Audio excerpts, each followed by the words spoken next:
causing pain. But in this city ain't nobody in the way. We're the kings of the night, here to stay. Heel Shit Podcast, where the bad boys reign, never following the norm, always causing pain. But in this city ain't nobody in the way. We're the kings of the night, here to stay. We're the kings of the night, here to stay. We're the kings of the night, here to stay.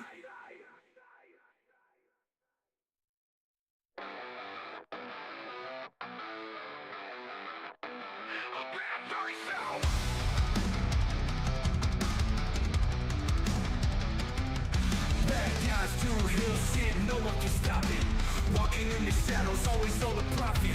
Fast cars, big dreams, living on the edge. Haters talking trash, but we ain't even faced. Just some rebels with the cars, breaking all the rules. Bosses in the game, always playing it cool. Living fast, we ain't slowing down. Always ready to turn heads around. Heel Shit Podcast, where the bad boys reign, never following the norm, always causing pain. But in this city ain't nobody in the way. We're the kings of the night, here to stay.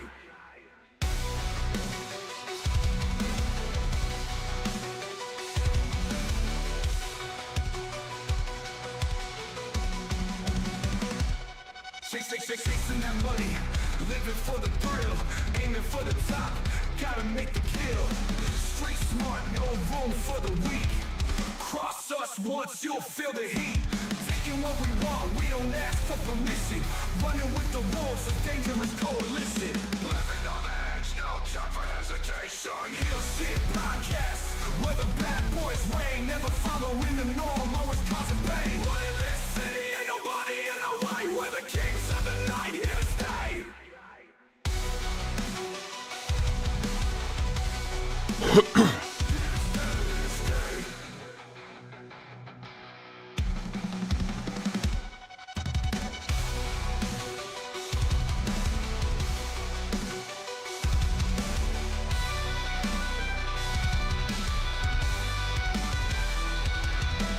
Living on the edge, no time for hesitation. Heel Shit Podcast, where the bad boys reign, never following the norm, always causing pain. But in this city ain't nobody in the way. We're the kings of the night, here to stay. Heel Shit Podcast, where the bad boys reign, never following the norm, always causing pain. But in this city ain't nobody in the way. We're the kings of the night, here to stay. We're the kings of the night, here to stay. We're the kings of the night, here to stay.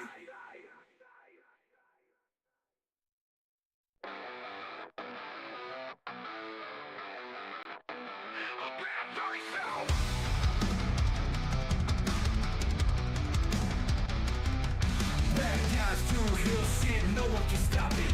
Walking in the shadows, always on the discretion profit. time. Fast cars, Viewer discretion is advised.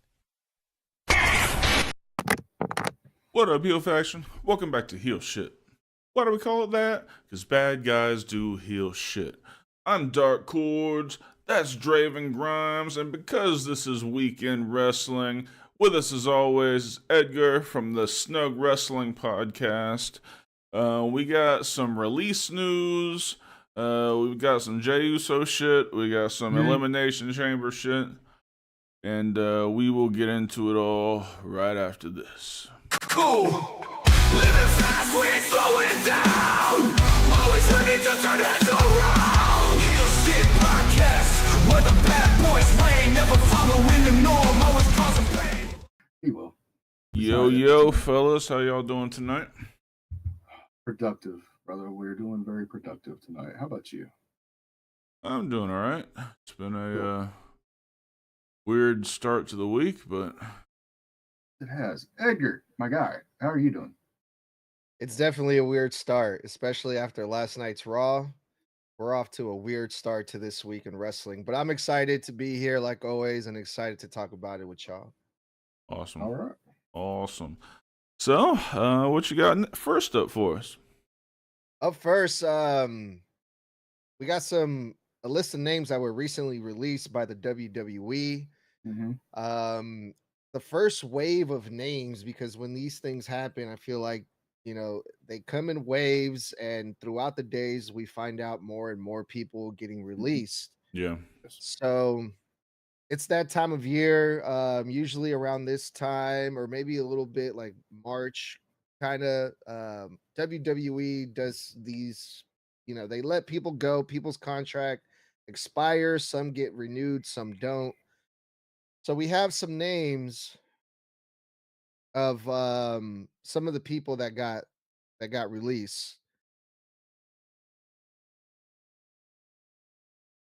We good? I guess. I don't know.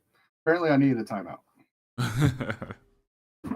All right, so I'm gonna name off the names, and then yeah, just let me know what you guys think about these. All right. Cedric Alexander, Sonya Deville, Well, hold on. Paul. Let's do it one at a time. Yeah. So Let's One at kind a of time. let's kind of speed around it a little bit. All right. Cedric Alexander. So I really think he's a really talented guy. I think he's got good ring skills. I don't think he's got great mic skills, but he's definitely a talented guy. It's just, to me, it's a shame they couldn't do anything with him. I'm going to say it's about time, just because they haven't really done anything with him since the Hurt Business situation. Right. And now that he's released, he's able to basically check all his options. I mean, obviously, if MVP wants him bad enough for the Hurt Syndicate, they'll reach out at AEW. I think he'd be a good fit for TNA in the X division. MLW will be a good place for him to go as well, just to kind of rebuild his name, rebuild his equity, so to speak. Yeah. I don't think he'd do Japan necessarily. It's never really been his style per se. Mm-hmm. But for me, I've been waiting for Cedric to get released, and I hope he capitalizes on this. Yeah, I was kind of surprised by this because he was actually being used in some storylines down in NXT, which seemed kind of hopeful that what they were trying to do with him there, but I guess they just didn't have any more for him to do there. So yeah, Cedric Alexander, great talent. Sid. But yeah, Mhm. nothing else going on with him in the WWE. Yep. Yeah. All right, next. Up next, Sonya Deville. I don't care. I don't really care. But like, I don't know how they couldn't get her over. I mean, she's objectively very attractive. She's got legit fighting skills. Like, I don't know how they couldn't get this girl over. Well, here's my thing, and I put the question out to the table. They were really pushing her three person group, so to speak, here in the past few months, and not to mention she had a pretty good showing at the Rumble. You go from that to being released a fucking week or two later. You think she's pissed off somebody in the back, or is it just one of those you just happen to be in the top 10% of who we want to keep? I mean, have they really been pushing them though? Like, Yeah, they've really been pushing that three person group against Damage Control, giving that opposition. okay, because I feel like I watch Raw pretty regularly now, and other than in the Rumble, I haven't seen them all year. No, they've been doing some stuff, whether it's either backstage segments or it's in ring. Okay. Yep. I believe you. I just don't remember seeing them. Well, unless it happened on last night's Raw, I can vouch for it. Okay. Next. Yeah, it was. Yeah. Up next we had. You have any thoughts on Sonya? Yeah. It sucks, dude. I was surprised by that one also. Unlike Cedric Alexander, she was my favorite one out of this whole group. Yeah. Definitely the hottest. She has like the best, I feel like, promo skills compared to the other group. She was the leader of the group. Yeah. A lot of potential there, and this is also the second time that she got released. In her time in the WWE. So I didn't really understand that. Great showing at the Rumble. So I'm just like, I wonder if she was just like unhappy with the lack of TV time she was getting, and maybe she was like, you know what, if you're not gonna push me more or use me more, then just I don't want to be here. Well, wasn't she the one? She was the one who they didn't really release her. They just said, we're not going to re sign you, right? I believe so, yes. So, I mean, it sounds Well, like it was a WWE decision. I just, Not to not to extend her. Yeah. I just, I don't know. With her as well as with Cedric, I think they could have been used better. mhm. Mhm. All right, the next name, I think we can all agree. I mean, come on. Paul Ellering, he never did he ever do anything? He Who managed was the the Road Road Warriors. Warriors manager? I mean, in his recent run with the WWE, since he became the manager for the AOP. Well, when AOP was in NXT, and I guess we can go ahead and just throw AOP into this situation as well. When they were in NXT, their first run, they were fucking monsters, and they built them as such, and they fucking worked well. And Yeah. with Paul Ellering having that backstory of being the manager of the Road Warriors, it just fit in so fucking well. Um, Again, it's quite a bit of the NXT call ups, especially in the era that they got caught up in. Unless you're fucking Finn Balor, they dropped the fucking ball on NXT call ups, Yeah. and they like day fucking one, like they did the call up, and then they separated Ellering from AOP And if you, on their fucking debut. it doesn't matter who you are, if you're an NXT call up as a tag team, you're fucked. The Ascension, dude, the Ascension, dude, they ran roughshod in the early days of NXT. Dude, they were And as soon as they undefeated got, forever in yeah, NXT. They were amazing, and they get up there and they're like, "Here, paint your fucking face." we want you to be the new Road Warriors, basically, God but a damn it, joke. dog. Yeah, I mean, think about it. They had the Ascension build up. I know we're getting on a tangent, but Ascension was always one of my favorite tag teams. They had them build up so well that they ended up bringing Balor's signing into the storyline just for him to get their first loss. The whole tag team division right now is a mess in the WWE, I feel But like. that's Yeah. So, because they don't have us signed. and I'm like, if you have a team like the AOP and you're not using them and you just release them, like, I don't know. I feel like they're a lot better than some of the tag teams that the WWE currently has now. But when it comes to Paul Ellering, when I said like, does he ever do anything?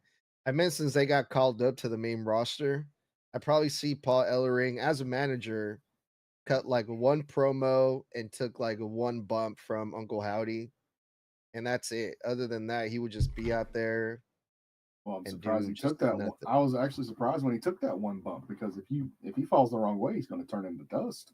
Yeah. I mean, Yeah. for real. I mean, he looks like he's in his 50s, maybe early 60s, but he's a lot fucking older than that, dude. Yeah, he's old. He's Um, old. Shit. you know, all for him for taking bumps and shit. But again, as far as AOP, I guess we can just go and do AOP at this point. What do you do with them in the tag team division? You have the War Raiders right now as the Raw Tag Team Champions. That's the division they're in. You can't have both those teams go at it because AOP is a team that doesn't bump a lot, if at all, when they Mhm. work. And you can't make them fucking lose right now. And same with War Raiders. They just got this massive push. Yes, they're a lot more on their bump card and able to do that shit, but at the same time, you don't want to make them look weak either. Right. It's not like you like just transition them over to SmackDown at that point. It's damned if you do, damned if you don't. I mean, they really weren't being used. I had to actually think for a minute who was the tag team champions on SmackDown. Like that's how, DIY, huh? DIY. Yeah, obviously. But it's I like, only know that. I only know that because I lost $20 on them. yeah, it's bad when you can barely remember who your tag champions are. Mm-hmm. Yeah. But I'm like, man, like they couldn't find anything for the AOP to do. Like, really, like You have War Raiders who are current champions on Monday Night Raw. Like they could have had a pretty good match, I think, if it was built properly. Put them in a program with the War Raiders. If you want to push the War Raiders, it'll make it can make them look good if they defeat a team the size of the AOP. I don't know. This release also didn't make a whole lot of sense to me, but I have a Well, quote here by real quick, the problem with AOP is the same problem I've had since they've gone up to the main roster and basically just volleyed. They needed to go away and learn a new hold. Basically, they needed to go away and repackage themselves into something different, evolve their gimmick into something more. And they've never done that. They've always been like that same AOP from NXT. They just never went to that next step, and I feel like they just stalled out. And because of that, creative just didn't have anything for them. Were they put together in NXT or were they a tag team? They came in as AOP and NXT. They were one of those ex football player, ex athlete, went through the NXT system, and they just got put together that way. They were never anything in wrestling before WWE. I got you. Okay. So I want to read off this quote real quick, this tweet by Paul Ellering that I thought was really interesting. Okay. He tagged the WWE and said, "I'm tired of the talking heads. Akam and Razor can, without a doubt, be any tag team in the business today. Pedigree check, LOD 2.0." Ooh. That is. That's the Alzheimer's kicking in. He took an extra one of his pills this morning, I think. Yes. What the fuck? Yeah, no. That you can't. The Road can't Warriors weren't just size. There No. was an aura around the Road Warriors. It was they were untouchable. They were when they were in the room, it was all about them. It didn't fucking matter. The whole feeling, the aura. You can't fuck. First of all, no one's has been able to copy that. But No. those motherfuckers don't have the personality to make that happen. They don't have the personnel at all. And the thing about it is with the Road Warriors in their prime for tag team wrestling is what Undertaker was in the prime of the Attitude Era. That sort of aura. When they walked into a room, shit stopped immediately. It didn't matter what the fuck was going on. And for Paul to make such a claim, yeah, that's Alzheimer's, man. I mean, I guarantee you, and we have a term in this business, Dark, you know this one as well as I do. It's called the Road Warrior Pop. I severely doubt AOP would ever get anything close to that. Yep, as soon as you heard that, No. If you want the best example of a Road Warrior Pop, go find their TNA debut in 2002. No music, no build up, no nothing. They just hit the ring and the roof came off of that fucking building. Wow. Yeah, I can believe that. Nah, AOP is not built like that at all. Mm-mm.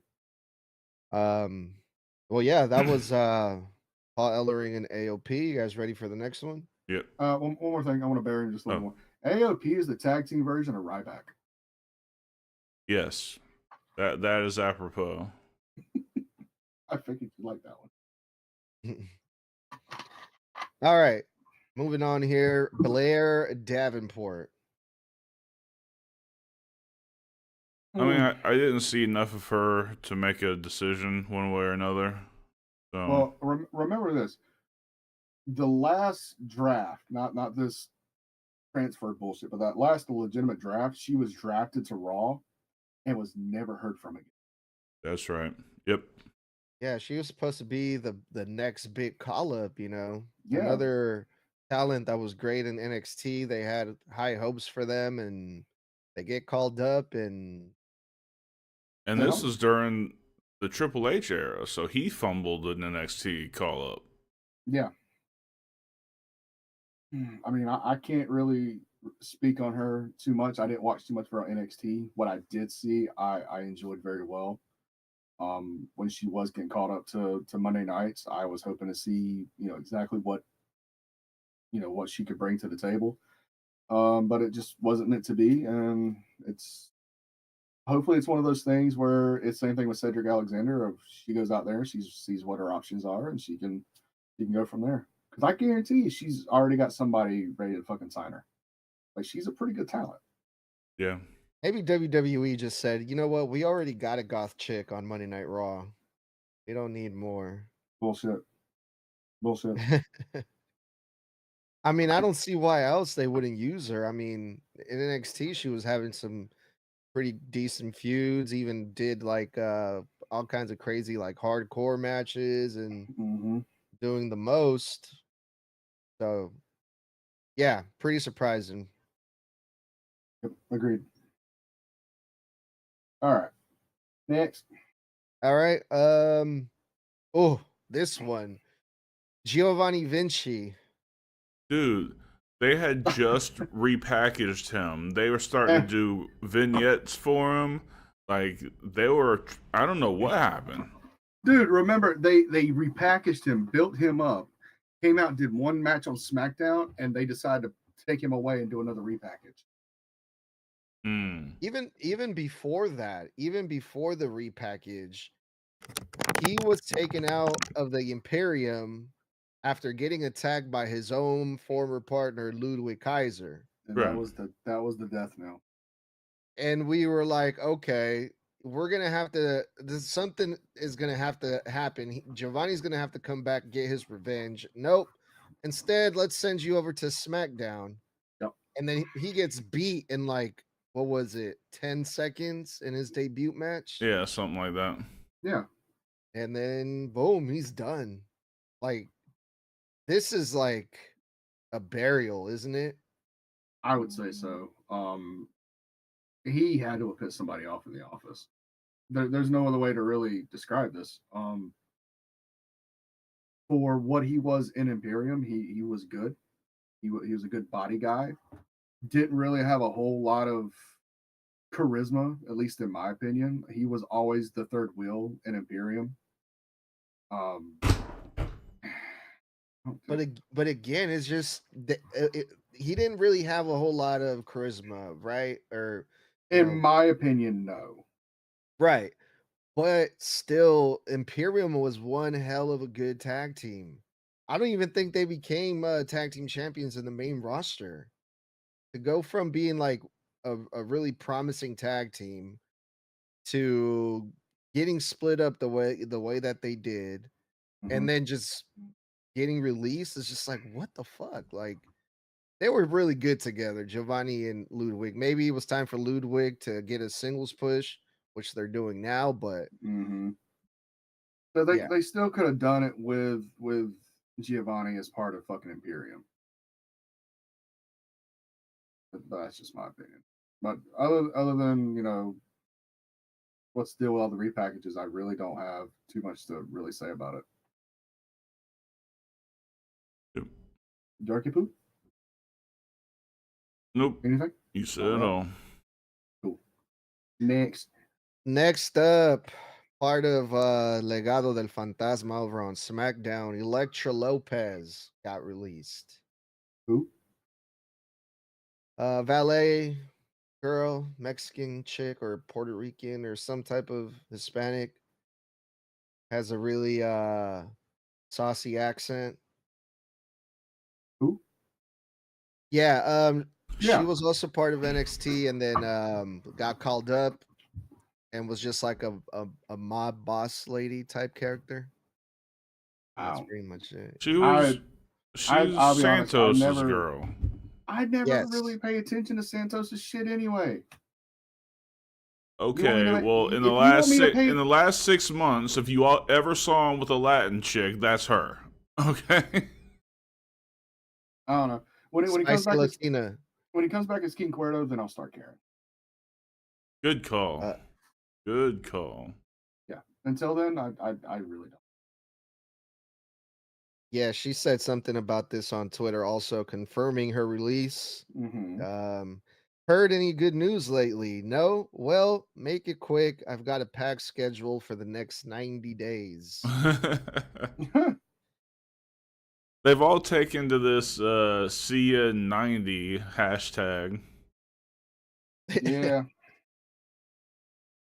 Well, I mean, think about it. It gives you 90 days to reassess your situation and figure out what the fuck you want to do from here. Yep. Or just sit on Twitter and bitch about it for 90 days. I don't know. All right. Well, yeah, not too much going on with her either, other than No. just being some type of manager or something. She stopped wrestling as soon as she got called up. And that was the end of her run in the WWE. So Mm-hmm. moving on, another tag team that got released over the weekend. The Good Brothers, Carl Anderson and Luke Gallows, are out of the WWE again. Again. I see this as a situation of circumstance. Because when it comes to Gallows and Anderson, they're always either affiliated with Balor or with AJ. And obviously, with Balor being a part of Judgment Day the past couple of years, they can't put him there. And with AJ off again, on again, being injured, and with that weird fucking heel turn this time last year, they didn't really have anything for him. I mean, for God's sakes, Mia Yim's had more fucking airtime than the Good Brothers have in the last year. And they're supposed to be a part of the same fucking group. For me, Gallows and Anderson has always thrived better outside of WWE rather than inside of WWE. 100%. Makes sense? Their New Japan run was fucking legendary. Their Impact run, still fucking good. Their Impact / AEW run, What the fuck? What the fuck?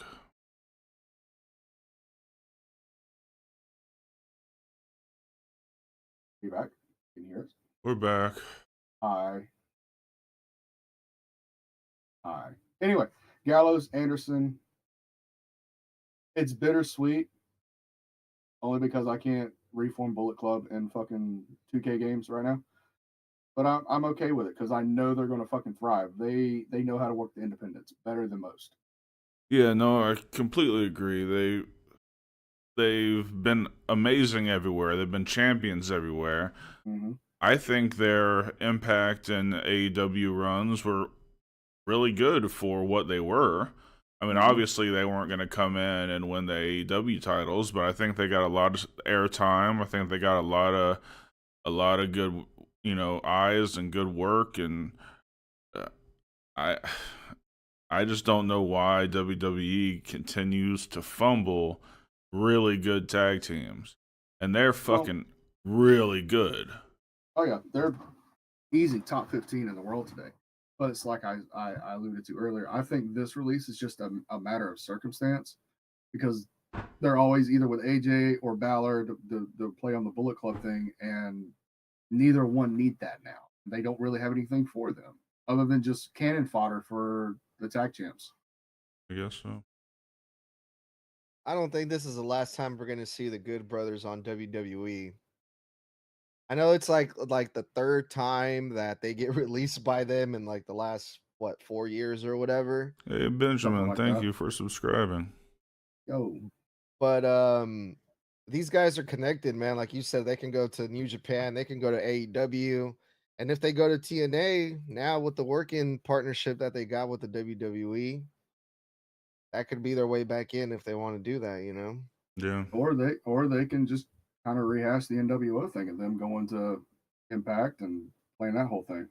Right. Oh, that'd be fucking cool. Yeah, it would be fun. Definitely fun. Wow. All right.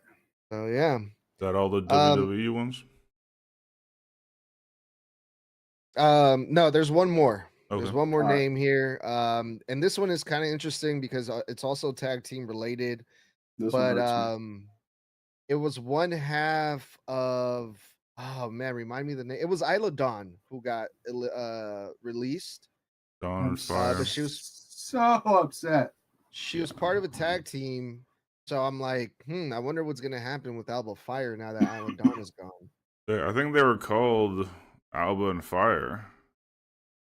weren't they? Something like that. Something like that. Something like that. But I mean, they just won the tag titles within the last year, right? Was it? Yeah, it was like in Yeah, it was a year ago. It was at the UK pay-per-view, whichever fucking one it was. Yeah, Clash of the Castle. Yeah. And they had a great fucking reception. Why would you just cut one of them? Especially, I think Isla's the better worker of the two. She's definitely the more experienced one. And hotter. Much hotter. God. Much hotter. Babies. I would give her baby. You will bear my sons. Alrighty then. But yeah, dude, that one came out of left field. I don't understand. She's a reliable talent. She's a safe worker. She's there when you need her. She'll do whatever the fuck you need her to do within reason. This one just doesn't make sense. I agree. Yeah, same. It hurts my heart. All right. And my balls. Well, before we go on to the AEW ones, let's throw it to a quick commercial break. And Draven will take care of his loins, and we'll be right back. Let me introduce you to our new sponsor, Smackin' Sunflower Seeds. Check this out. They sent us this huge box of samples with all these amazing flavors, from traditional flavors like the OG and ranch, to unique flavors like cinnamon churro and my favorite, backyard barbecue. Absolutely, man. Let's not forget the garlic parmesan, the cracked black pepper, and my personal favorite, the maple brown sugar. It is grade A, phenomenal, my guy. So me, Draven, and Miner all sat down, went through all these flavors. Of course, we each had our favorite, but one thing we agreed on, this is an amazing brand. If you're a sunflower seed eater, definitely need to check this out. If you're not a sunflower seed eater, you still need to check these out because they got a flavor that you like, without question. Miner's favorite was dill pickle. I like the barbecue. Use the link in the description and enjoy.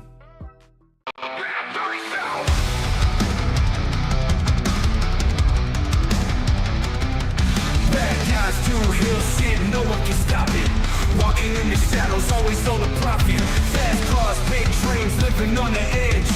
Haters talking trash, but we ain't even faced. Just some rebels with the cars, breaking all the rules. Bosses in the game, always playing it cool. Alright, we are back. Just ran a... Alright, we are back. Just ran a quick ad for YouTube memberships, just an update on that. We do have 3 tiers of membership starting at just 99 cents. It's got varying perks. You can see them all if you click that join button. But yeah, support us for as little as 99 cents a month. It's very, means a lot to us, and we appreciate all you guys that do.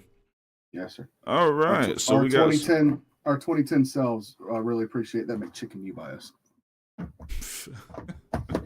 Hey, the chickens are expensive now. Dude, they're like $4 fucking. So crazy. I used to get them for $1. Right? Dude, for $4 you can go in there and get 2 sandwiches, a small fry, and a large sweet tea. Bullshit. Yeah. You do that now, you're spending like 15. Dude, when I was a kid, and they keep showing these things on like Instagram and TikTok about the prices. Like when I was a kid, an entire Big Mac meal was $2.99. Mm-hmm. So nuts. So crazy. And the Big Mac was bigger. Hey, Nettie, all you gotta do is click that join button around here. And check out the 3 tiers and choose one, and we welcome you. Absolutely. 100%. All right. So WWE's off the table. Heard the other company had some releases as well. Yes, they sure did. AEW also made some releases, but they're not really known to like release a whole lot of people like the WWE. But these names weren't very surprising when I heard them. The first name that we're going to go over is Malachi Black. I don't think he was released per se, No. as much as his contract just went out. 2 of their contract left. Miro's the only one that was cut early, and it was by mutual agreement. But yeah, no, Malachi's deal just ran out, and really, I don't know. I don't know how much further he could have took his character in AEW. I mean, he had complete creative control, but I don't know, something just wasn't there. And the problem is, he's definitely going to go back to WWE, and they fumbled him before too. Towards Like, the end, yes. Towards the end, yes. I'll completely 100% agree with you on that one. But they were setting him up for a good fucking revamp of his gimmick before he was released. That whole build up with the Dark Father vignettes, I'm still fucking upset I don't get to see the fucking end of that. right. Yeah. Yeah, I mean, he's a great talent. I don't know. Again, I don't know why. Hopefully, Triple H can turn it around. I don't know why he doesn't stick as a top guy. I mean, every time I see him wrestle, he's phenomenal. Mm-hmm.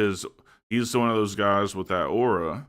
Yep. I just don't know if he's the kind of supernatural gimmick people are into. I don't know. I can't tell you why. And this is kind of our specialty. Like we get the supernatural heel shit. Mm-hmm. And I just don't know. It's almost like, because I think Brody King was more over the Malachi, because I think that's the kind of evil heel that people can relate to. The big Brutus, like, just mean attitude. But I don't know if the supernatural stuff is really an AEW fan thing. No, they kind of proven that with that revamp of the House of Black and the Hellhounds. Hounds of Hell, yeah. Yeah, so and this is how I was kind of describing it earlier to a friend of mine. Terry, obviously. Yeah. The Lucky Charms guy. He was asking me about the difference of it. I said, well, imagine if TFK, for whatever reason, one of us had to step down or, couldn't compete anymore, some shit like that. And the other two decided to take it more of a more grounded, literal kind of gangsta, hardcore kind of thing. Like we're still like that entity, but we're kind of more grounded in reality than we are the supernatural. Yeah, and I think, it's, I don't necessarily want to say cultish, but I think the two of King and Matthews, sorry.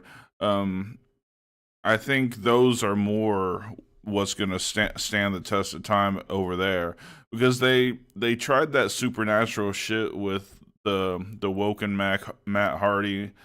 God, that sucks so bad. And it didn't work. Like, I just don't think. Shut the fuck up. Jesus Christ. Damn it. Tell DMX to keep it down. 2 words for you, and you'll understand why that happened. Billy Sharp. Gotcha.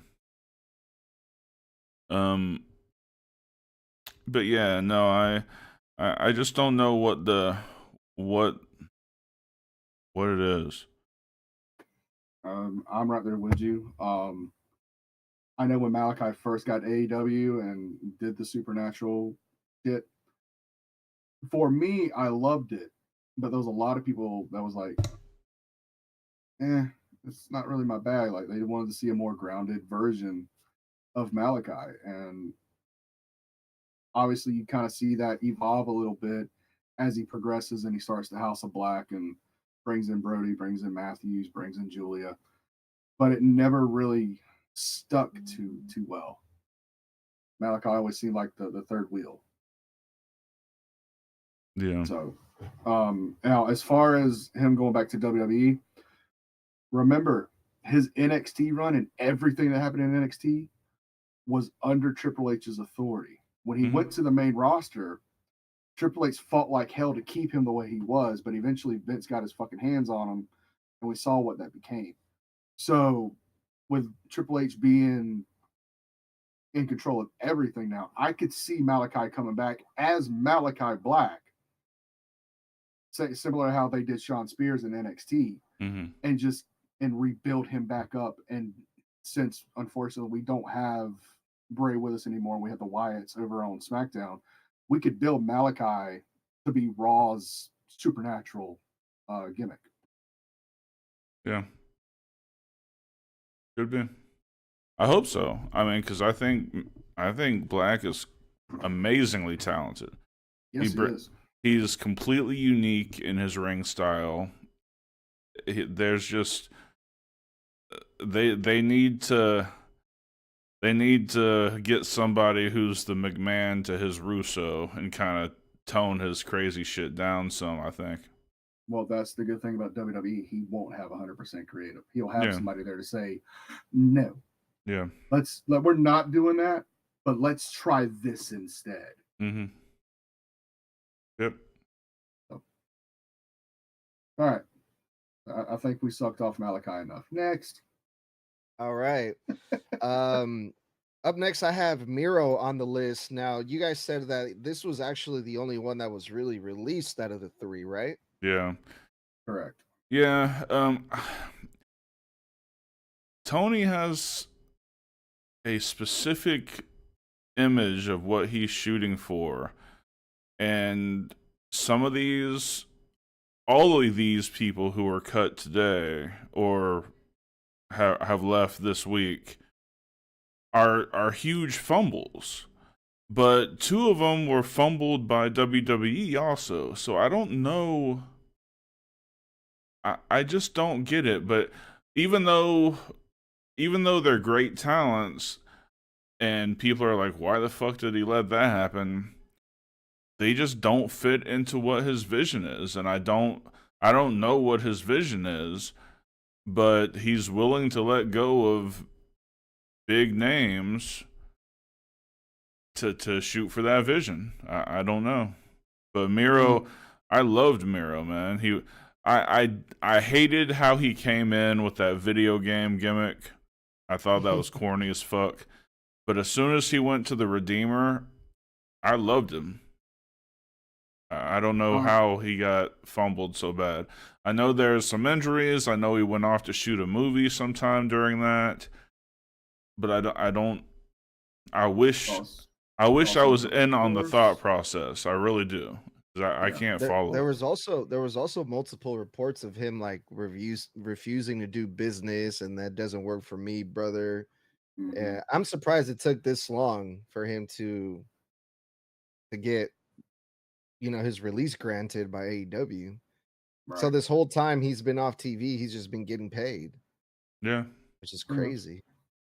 And for me, when he first got signed to AEW, that was a head scratcher for me, because even when he was in WWE, I didn't really see any value in him at that point, because to me, his wife was carrying that fucking train, so to speak. Like, I thought she would fucking get signed and he would just happen to be, following it on her fucking shadow or some shit. I agree with you that the video game gimmick was fucking horrible. But he's gone on to say, that's actually who he is in real life. Yeah. But let's be 100%. If Dark and I took our real life personas and did them in ring, nobody's gonna want to fucking see. We're two of the most boring motherfuckers there is. Let's be fucking honest. Hey Draven, you got a shout out. Ethan John says he loves you. Yo, what's up, Ethan? Make sure you subscribe. Find me on YouTube as well. Uh, I'm kind of like you. I thought this was taking too long. That don't work for me, brother. And that's one issue I have with anybody that has full creative control is they can basically sit home and pout until either they get released or they eventually say, okay, we'll do what you want to do. 100% creative control never fucking ends I well. don't think he's one that does, though. Well, I mean, he's made it very, Edgar just said it. He's had a whole lot of that's not going to work for me, brothers. And I remember a few times that has happened, and because that has happened, they just didn't use him. Right. So again, I understand having to a degree creative control. Who knows your gimmick better than you? But at the end of the day, your booker and your promoter or your producer knows what they need to have for your character to develop into the next show. And if you're not wanting to play ball, well, that's too fucking bad. Either do this or there's the fucking door. Go ask for your fucking release. Don't just sit at home and collect a paycheck. Right. You guys want to see him in WWE, Miro? I don't care one way or the other. I really don't. Like he's a great worker, but he kind of falls in that area of Brian Cage where he just sucks up a lot of charisma. But I also think that he's very limited. Like he just can do what he did in WWE. Like he didn't expand his offense at all. Which is fine. Which is fine, at least for me, because I've always worked under the guidelines of less is more. And correct. But when you're in there against guys that don't have the restraints, it just he looked a step behind to me a lot of times. Well, I mean, you could also say that about Copeland as well. I mean, he hasn't really added too much to his repertoire either. He's still playing the greatest hits. Sting, same thing. Yeah, but it's I don't know. It feels different with Copeland. Like he's still, I don't know. I don't know what it is, but there's something about Rusev Miro that just never evolved. He never got better. Career is having sex with his wife in a tank on his way to the ring versus John Cena. That will forever be his highlight. Yeah. But anyway, wait, who's highlight? Who did that? Rusev and Lana had sex in that tank during that WrestleMania entrance when he was working John Cena. I can't remember which one he did right offhand. Was that 15? Was that 2015? Did they really do that? Yes, they've both confirmed it. Wow. Like got in the tank during the fucking entrance. That's what took him so long to get out of the fucking tank. Jesus Christ. Alrighty then. Yeah, I think that was 2015 because that's when he started using the springboard stunner. Oh yeah. And that was 31. Yeah. Yeah. All right. So anyway, next. Rusev, kiss my ass. I don't fucking care. All right. Well, unlike Malachi or Miro, to me, this guy, this third name that we're going to talk about, this is a guy that I really want to see in the WWE, really, really bad. Mm-hmm. Ricky Starks got about goddamn time. He's free from the AEW. This was just his contract expired, or what was it, Dirk? Say that again? His contract is finally expired. Yeah. So it wasn't released. Wherever the fuck he wants. And it has to be the E, right? Oh, most certainly will probably be the E. I think he'll go to NXT for a while. I don't think he's a straight to the main roster kind of guy. He's definitely one of Cody's boys, so Cody will have some influence with that hiring. But I agree with you. I feel NXT would be a good fit for him, at least for 6 months to relearn the WWE way of working. Yeah. Of course, he kind of did work that WWE style even in AEW. Like he knows when to tone it down. He knows when to fucking speed it up. He knows when to work the crowd. So I don't know, maybe 2-3 months in there and just send him on his way. Yeah, I mean, he's definitely got the charisma. He's definitely got the mic skills. God, yes. I don't know if what's up, Carmen? I don't know if the main roster can stand two Rock and Austin clones. You know, they got LA Knight there already. But we'll see. Dude, All right. I remember LA Knight and Ricky Starks, their little feud over in NWA, and their promos alone put asses in seats. So I can honestly see that happening. Yeah, could be good. Yeah, I'm excited for that one too. Yes, just Hopefully about damn sooner. time. Yeah. All right. Well, let's. Any other words on that one, fellas? Hurry up, Ricky. We're waiting. All right.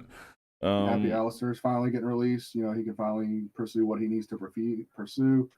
Sucks for the Good Brothers, but I understand, and they're going to fucking thrive from this. And I'll miss you, Isla. Yeah. I'll miss you. I miss you. All right. You Well, big booty bitch. let's go to commercial and we'll come back and wrap up with some other news. Havoc Energy Drink is the energy drink for gamers and streamers by gamers and streamers. Not only does it have the B vitamins and caffeine that you're used to in your energy drinks, but it also has a healthy dose of creatine for mental acuity to help you win that next game or focus through that next stream. Go to tryhavocenergy.com and enter the code HSP10 at checkout for 10% off your order. Again, that's tryhavocenergy.com, enter the code HSP10 for 10% off your order. Also, if you use the link in the description, you can get your first month of a new Amazon Music Unlimited subscription. After that, it's just $9.99 a month. You can cancel at any time. Again, use the link in the description. Start up an Amazon Music Unlimited account and get your first month on the Heel Shit podcast. Enjoy that. Also, one more reminder about the YouTube memberships.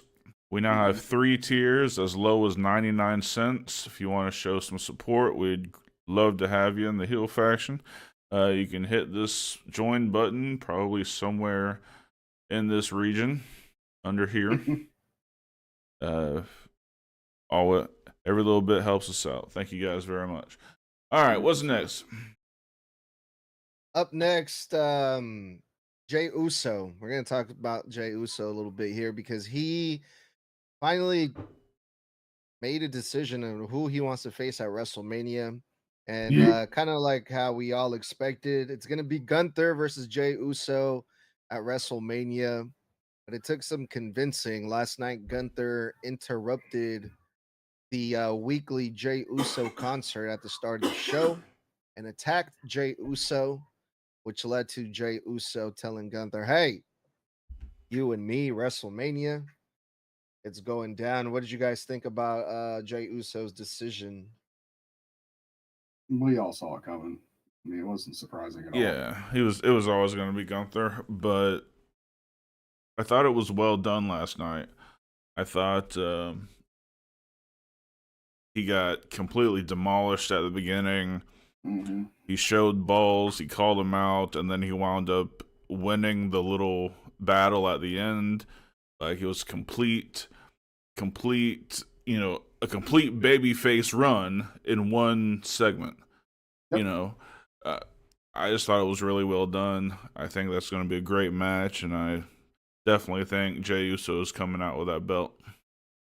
So let me ask you this: with how the WWE titles held up such high relevance, do you still feel that Gunther and Jay is going to close night 2, considering the winner of the Royal Rumble is the...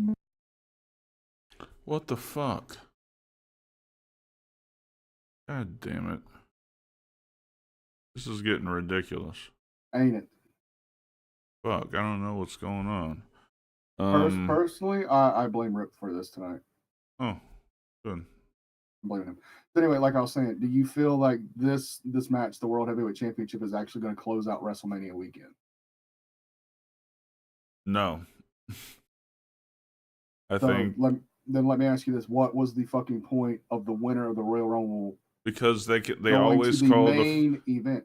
they always call the first night's main event a main event also. I think it'll be the first night's main event, but anytime the WWE Championship is going to be defended on WrestleMania, it's pretty much going to be, especially with it being Cody, it's going to be the main event of the weekend. I do think it'll main event night one. See, to me, that diminishes the Royal Rumble winning, because the winner of the Royal Rumble is the main event, with the exception of the one time Sheamus won the fucking Rumble and beat Daniel Bryan at the beginning of the show. The main event has always been the winner of the Royal Rumble versus current champion of choosing. Yeah. Maybe it is, but I don't think that's going to be the biggest story going into it. No, I don't think so either, but I still feel if you don't hold that at the end of night two, then Royal Rumble is basically just another number one contenders match. We just put you anywhere on the card. They still make a big deal about Kevin and Sammy main eventing WrestleMania. They can do that night one.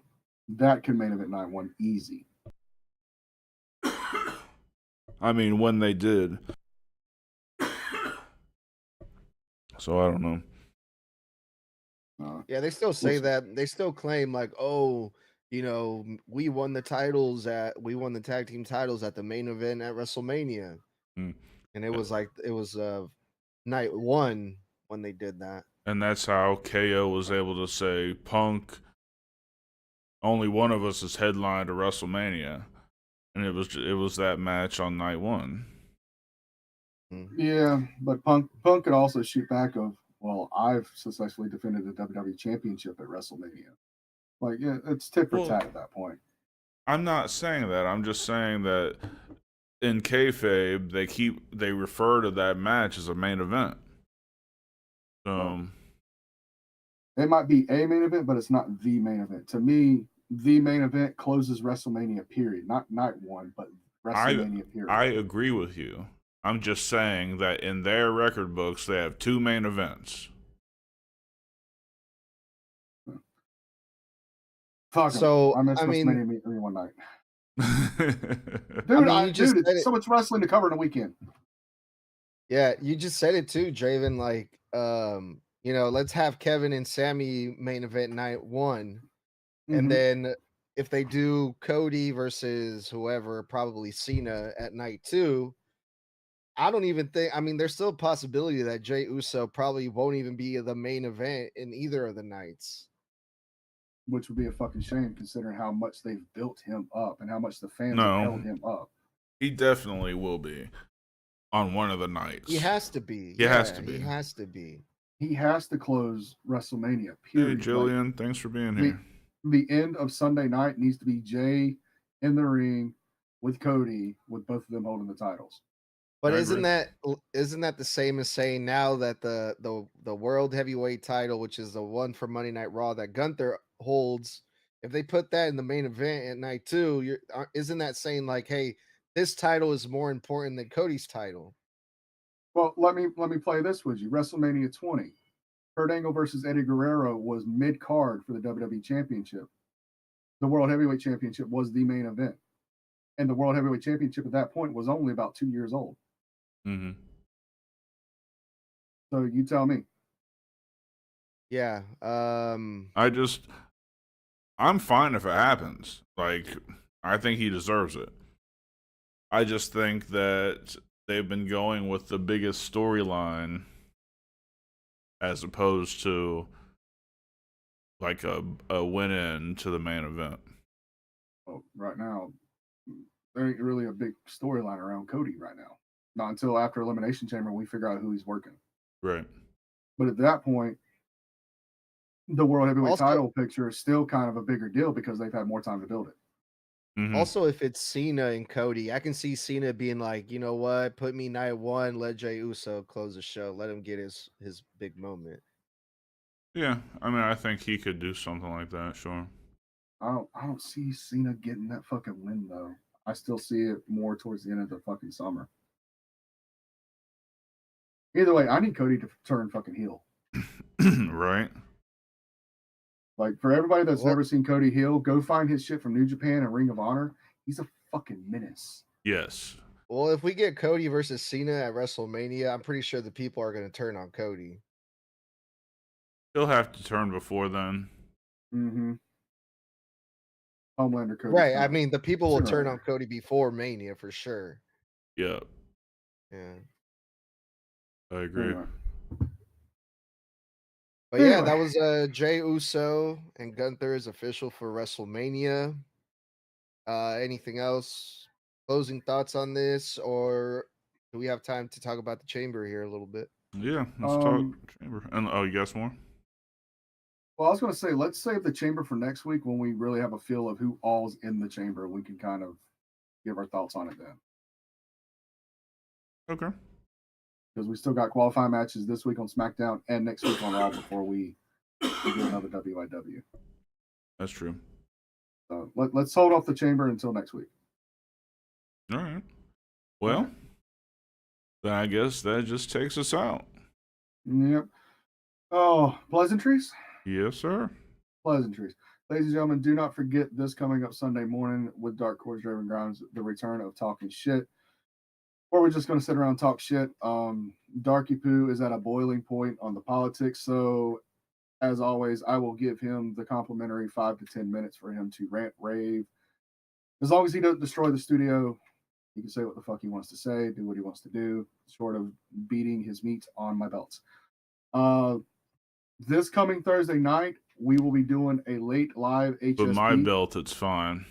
Yeah, with your belt, it's fine, Paige, but with mine, don't fucking touch it. Like I said, this coming up Thursday night, we're doing a late edition of Heel Shit Podcast that's going to get released on podcast on Friday. So 8 p.m. Eastern, Dark Horse Draven Grimes in studio. Don't know what we're talking about yet. We'll release that in the next 24 hours or so. Ladies and gentlemen, do not forget to hit all the socials. Maybe we got to do it. Don't forget to hit all the socials: Facebook, Twitter, Instagram. Dark does TikTok shit from time to time. All at Heel Shit Podcast. Speaking of the socials, Edgar, plug your shit. At Snug Wrestling, hit me up on the socials and check me out on Apple Podcasts and Spotify. Leave a star rating and leave a review. The Snug Wrestling Podcast, and I will love you forever. Thank you. Yeah, you gotta hit that up, guys. He does good shit, and it's really different from what we do. So yes, help pump him up. It won't be taken away from us. Absolutely, and from time to time, of course, we'll jump on his podcast, when it's warranted. So check him out, definitely for sure. And I see that. Oh yeah, don't forget the merch. The merch is fucking beautiful. Yes, it is. As you can see, Dark Cordz right there has the Forbidden Kingdom NWO Wolfpack logo hoodie. I have the Retro Dark Cordz t-shirt on right now, but you can also get your Heel Shit Podcast merchandise, your Forbidden Kingdom merchandise, as well as Retro Dark Cordz, Retro Draven Grimes, the new Dark Cordz merchandise, which is out now, the new Forbidden Kingdom merchandise that just dropped a couple of weeks ago, as well as the Pole Watcher shirt, shorts, cups, the Fuck Logan Paul shirt that I'm going to be sending to Edgar at some point, and the censored, or for Edgar, the uncensored version. All that and more on the Streamlabs merch site, as well as the YouTube subscriptions. Starts at 99 cents, goes all the way up to $4.99. Different levels of perks depending on what you get. And with that, my guy, I think we are done. All right. Well, I hope you enjoyed it as much as I did. For Draven Grimes and Edgar from the Snug Wrestling Podcast, I'm Dark Cordz. This has been Heel Shit. Why do we call it that? Bad guys do heel shit. Peace. where the bad boys reign, never following the norm.